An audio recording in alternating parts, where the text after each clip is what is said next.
2 Kings chapter 6 today. Father, we ask that you would sanctify us by your truth. Your word is truth. In Jesus' name, amen. 2 Kings chapter 6 verse 1. The company of the prophets said to Elisha, "Look, the place where we meet with you is too small for us." Elisha was the head prophet in the land, and he was also a traveling Bible teacher, as it were. He would travel from school to school and teach at the various schools for the prophets. And it says in verse 2, these students said, "Let us go to the Jordan, where each of us can get a pole, and let us build a place there for us to live."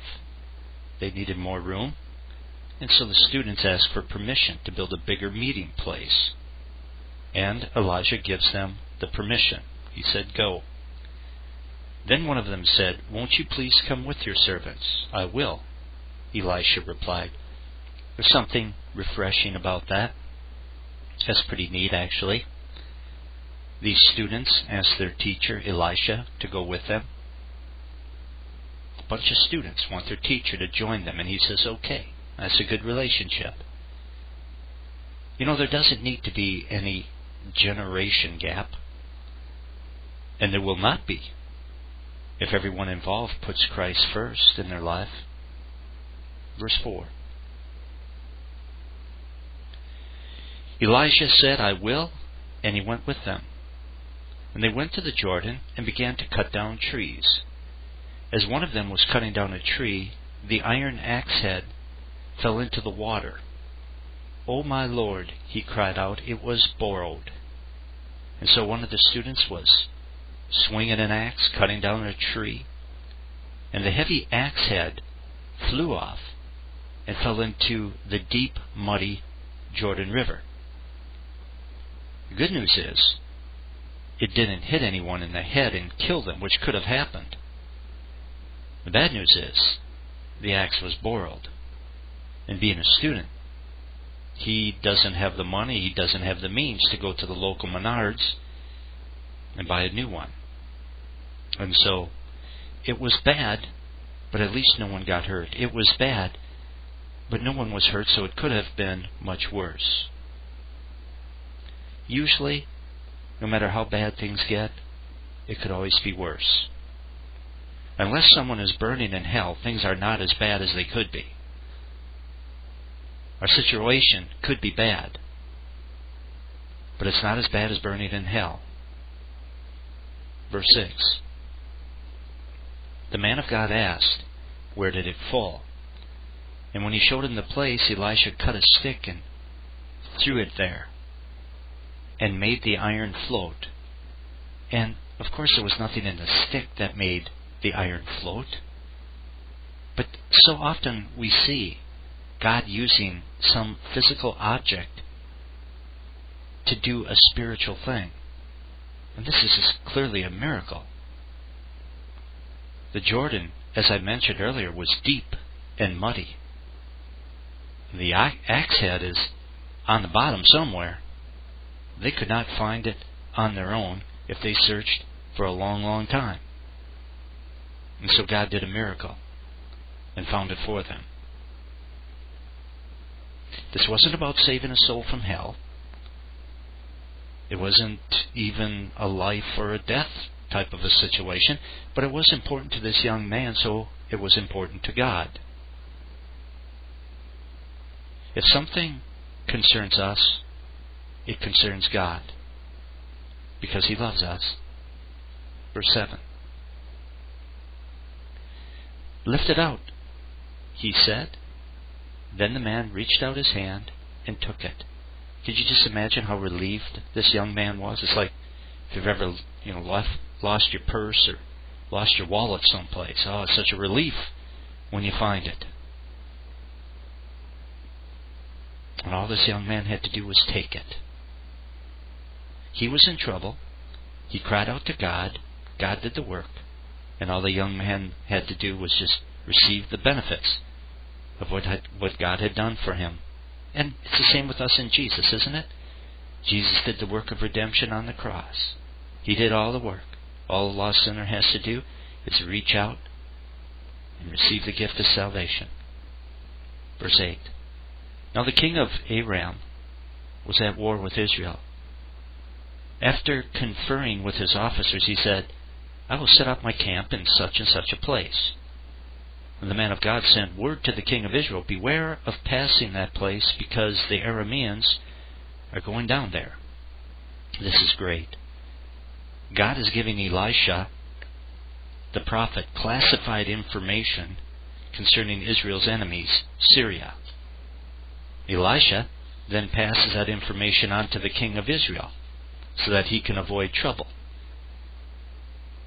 Staying close to God puts us in a position to be led by the Holy Spirit and avoid what is bad, and avoid what is bad for us too.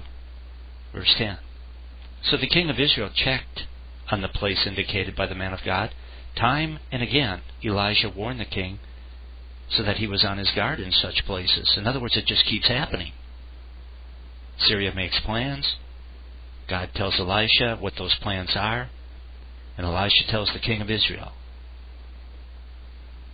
You know, it really doesn't matter how talented or intelligent someone is.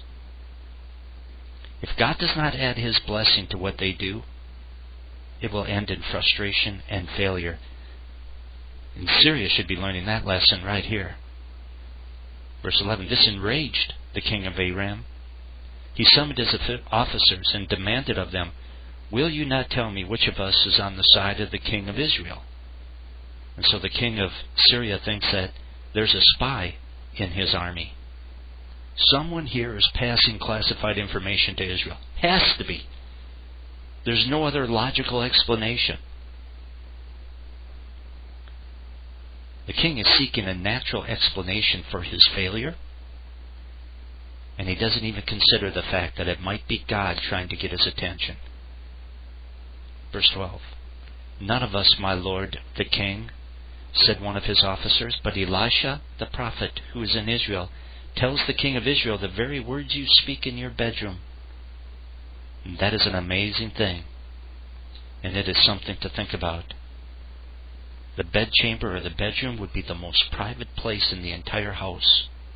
No one knew what was done or said in a bedchamber except God and the person who was in there. It's just a nice reminder that God has heard every word that we have ever said, in private or in public. There is nothing that God doesn't know about us. But He loves us anyway. Verse 13. Go, find out where he is, the king ordered, so I can send men and capture him.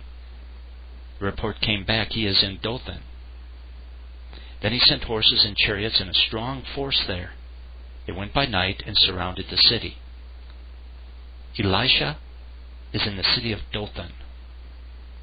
And so the Syrian army marches to Dothan and surrounds the city. The entire army is there for one reason: get Elisha. But you know what? The king of Syria still doesn't get it, does he? He still doesn't get it. If Elisha's God knows everything about everything that the Syrian army does, well, then he could have warned Elisha that they were coming.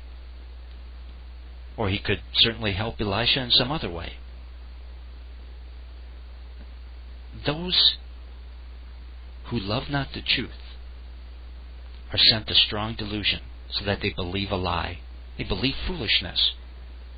The Syrians do not get it. They still don't. Verse 15. When the servant of the man of God got up and went out early in the morning, an army with horses and chariots had surrounded the city. "O my Lord, what shall we do?" the servant asked. This servant was panicked. He went out probably to get some water or something. Well, he was afraid because he thought the Syrian army was there to attack the city and destroy the whole city, I suppose. He may have fainted from fear. if he knew that they were there for one purpose, and that was to get him and Elisha. But he is terrified. But not Elisha. Look at 16. Don't be afraid, the prophet answered. Those who are with us are more than those who are with them. Elijah was living in a totally different sphere than his servant, than the rest of the world, to be honest with you. He is just on a totally different level. It's like his body is on planet Earth, but his brain and his soul and his spirit are with God in the heavenlies. Because he is in constant contact and constant fellowship with God. And because God is with him and he knows that God is with him, he isn't one bit afraid no matter what. And he's just oozing with confidence. It's sort of like Peter, the apostle. You know, when that man was with Jesus, he was brave. He'd do anything. But when he wasn't with Jesus, a little servant girl could stare him down. Verse 17. And Elisha prayed, O Lord, open his eyes, so he may see. Then the Lord opened the servant's eyes, and he looked and saw the hills full of horses and chariots of fire all around Elisha. The Syrian army surrounded the city. It's true. But the angels of God were surrounding the Syrian army. And so now that we know the facts, we know that the Syrian army should be afraid, not the servant of Elisha. Sinners are not afraid to plan evil because they have somehow convinced themselves that they are still okay with God and that it is no big deal and God is not against them. Christians are afraid oftentimes during tough times. They're afraid because they seem to forget that God is for them. And so the wicked are often not afraid to do their evil because they don't understand that God is against them. And Christians are often afraid during hard times because we forget that God is for us. Verse 18. As the enemy came down toward him, Elisha prayed to the Lord, strike these people with blindness. So he struck them with blindness as Elijah had asked. I let my mouth catch up to my brain here. Slow down a little bit. But isn't it amazing the power God gave Elisha? Just incredible. He could have run the table anytime he wanted. 7-ball corner pocket, 12-ball side pocket. I mean, it's just unbelievable. Anything he asked for was granted. And of course, that's because he was so close to God. And because he asked for the correct things all the time as a result of that close walk with God. It's just amazing. Him and God are just so close. Verse 19. Elisha told them, this is not the road, and this is not the city. Follow me, and I will lead you to the man you are looking for. And he led them to Samaria. This blindness seemed to be a blindness of mind or severe confusion rather than blindness of eyes. I say that because Elisha was able to talk them into believing that they were in the wrong town. Well, they traveled. They knew where they were going. They knew they were by Samaria, or by Dothan. And they knew that's where the prophet was, but the prophet comes out and says, no, you're in the wrong place. They evidently could see physically, but they sure couldn't think straight. Look at verse 20. It says, after they entered the city, that would be the city of Samaria, Elijah said, Lord, open the eyes of these men so they can see. Then the Lord opened their eyes, and they looked. And there they were, inside Samaria. Elisha led them to the capital city of Israel like the Pied Piper. It was like marching them into a big prison cell. 21. When the king of Israel saw them, he asked Elisha, shall I kill them, my father? Shall I kill them? Elisha has single-handedly captured the entire Syrian army, at least this bunch, and he brought them to the king of Israel in the capital city. The king doesn't know what to do with them, but he's smart enough to ask Elijah what he should do. 22. Do not kill them, he answered. Would you kill men you have captured with your own sword or bow? Set food and water before them, so they may eat and drink, and then go back to their master. In other words, Elisha says it would not be right to kill helpless prisoners. Elisha is saying, let's take the moral high ground. Let's feed the enemy, and let's send them home. It kind of reminds me, really, of what the United States did in World War II. I know of no other nation besides America who, after defeating an enemy who attacked them, gave them back their nation and even helped them rebuild it. But that's what we did for Japan and Germany. 23. So he prepared a great feast for them, and after they had finished eating and drinking, he sent them away, and they returned to their master. So the bands from Aram stopped raiding Israel's territory. The kindness worked, at least temporarily. Syria stopped their attacks on Israel. I suppose that strategy would not always work, especially on an international level. But maybe it should be tried more than it is tried. The other way sure has not worked very well, because there sure are a lot of wars in the world today, as usual. Maybe it's time for countries to try to eliminate their enemies by being their friend. But of course it can't be naive. Look at verse 24. Mr. Chamberlain in World War II tried that with Hitler, and it didn't work very well. Notice verse 24. Sometime later, Ben-Hadad, king of Aram, mobilized his entire army and marched up and laid siege to Samaria. So much for lasting peace, huh? So much for the idea that you can placate an evil leader with kindness. Unfortunately, the only thing some bad people respect is strength. 25. There was a great famine in the city. The siege lasted so long that a donkey's head sold for 80 shekels of silver, and a fourth of a cab of seed pods for 5 shekels. It was a mess. You know, Samaria was a walled city, and the Syrian army had surrounded it and would not let anyone or anything in or out. And so they were slowly starving the Israelites inside to death, squeezing them off. 26. As the king of Israel was passing by on the wall, a woman cried to him, "Help me, my lord, the king." And the king replied, "If the Lord does not help you, where can I get help for you? From the threshing floor? From the wine press?"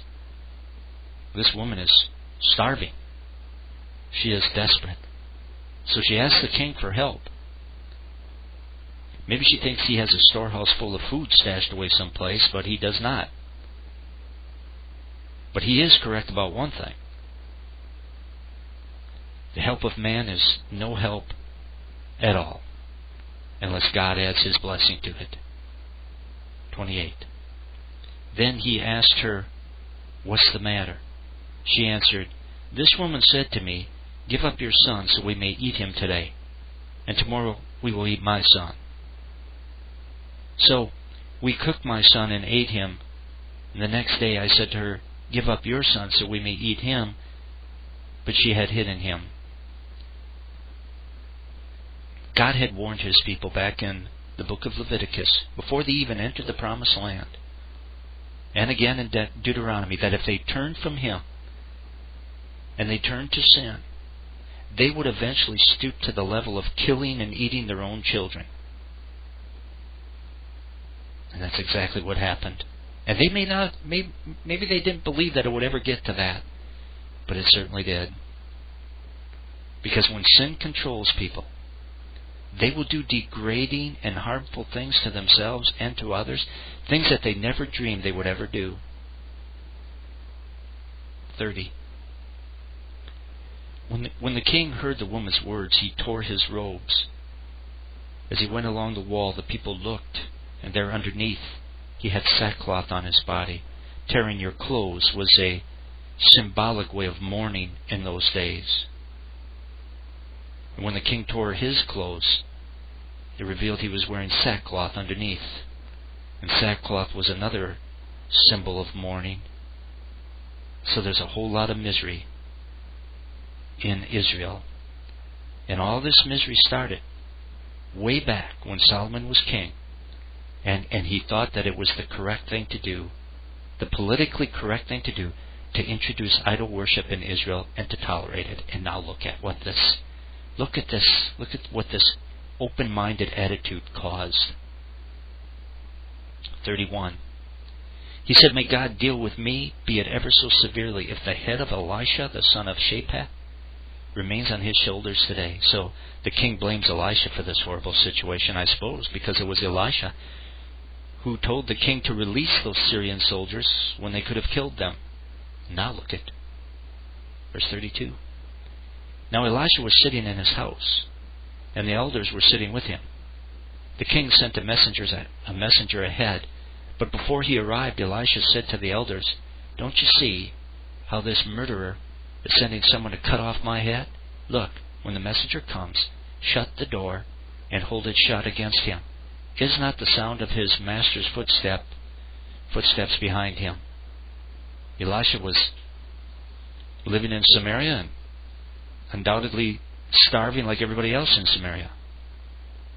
But notice, once again, God told him what was going to happen. Elisha knew the king had sent for his head, and so he asked some men to guard the doors. Verse 33, while he was still talking to them, the messenger came down to him. And the king said, "This disaster is from the Lord.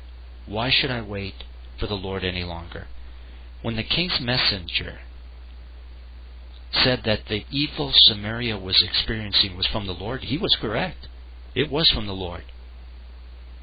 What he and the king and the other sinners failed to understand is that they were being punished by God because of their horrible, miserable idolatry.